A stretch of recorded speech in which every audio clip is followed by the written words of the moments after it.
تحت الماء ب3000 متر. تغريدة غامضة لرئيس وزراء اليونان أثارت تساؤلات كتيرة بعد توقيع اتفاق مهم جدا بين مصر واليونان. هنعرف تفاصيل الاتفاق وإيه علاقته بمصر وليه بعض الدول متخوفة من تنفيذه. تابعونا لآخر الفيديو.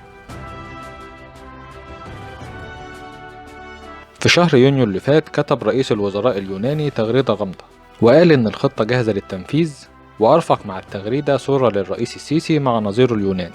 التغريدة أثارت حيرة الأوروبيين واليونانيين، وكل وسائل الإعلام العالمية اتكلمت عن الموضوع ده، والكل تساءل عن نوع الخطة اللي مقرر تنفيذها بين مصر واليونان وإيه هتكون نتيجتها على أوروبا.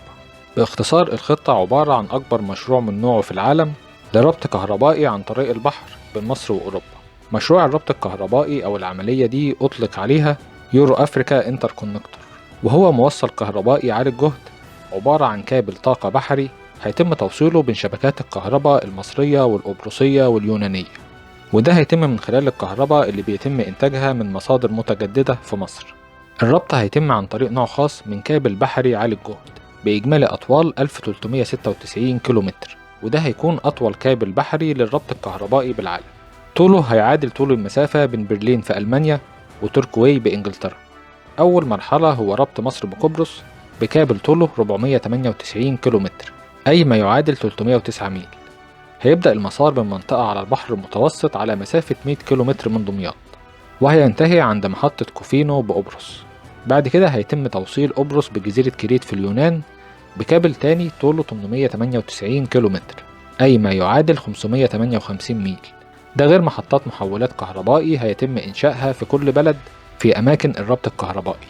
كابل الربط هيكون موجود على عمق 3000 متر في قاع البحر المتوسط، بحيث إنه أعمق نقطة في المشروع هتكون 3000 متر تحت سطح البحر، يعني حوالي 9800 قدم تحت مستوى سطح البحر. وعشان تتخيل ضخامة الرقم ده، 3000 متر هي مسافة أكبر من 8 أضعاف برج إمباير ستيت في أمريكا، و9 أضعاف طول برج إيفل.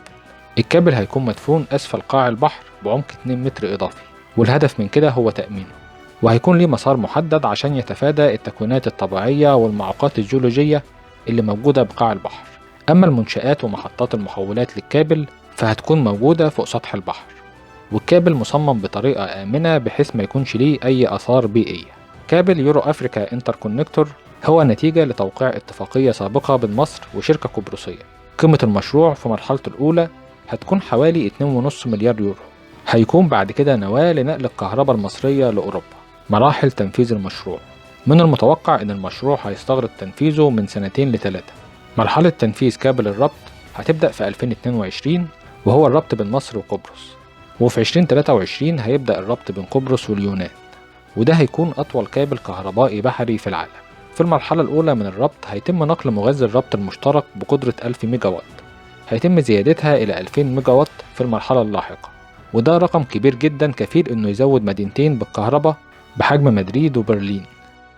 فوائد المشروع بالنسبة لمصر واليونان وقبرص وأوروبا: بالنسبة لمصر هتكون فايدة اقتصادية كبيرة جدا، وإن صح التعبير ده بيعتبر غزو لسوق الطاقة الأوروبي لأول مرة. مصر هتصدر الطاقة خارجيا لدول أوروبية، وهتستفيد من فائض الطاقة الكبير اللي عندها، واللي بيقدر حاليا ب25% من إنتاج الطاقة في مصر.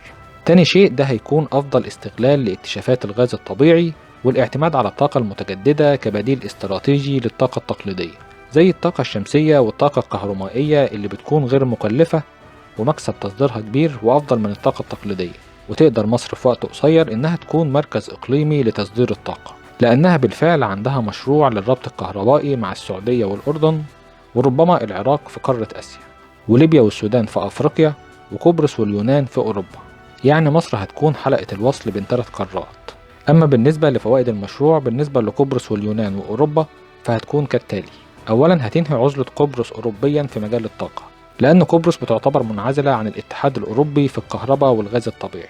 ربط مصر وقبرص واليونان هيكون بداية لاستفادة أوروبا لاحقا من الربط الكهربائي، ولما هيتم أوروبا هتضمن مصدر مستدام لا يتوقف من إمداد الطاقة المصرية اللي بيتم إنتاجها عن طريق مصادر متجددة وعن طريق الغاز الطبيعي. ربط شبكة الكهرباء المصرية مع شبكة كهرباء أوروبا هيساهم في تعزيز أمن الطاقة، لأنه بعد أزمة القرن بشرق أوكرانيا بيسعى الاتحاد الأوروبي لتأمين مصادر طاقة بديلة وتقليل اعتماده على الطاقة اللي كان بياخدها في السابق من روسيا.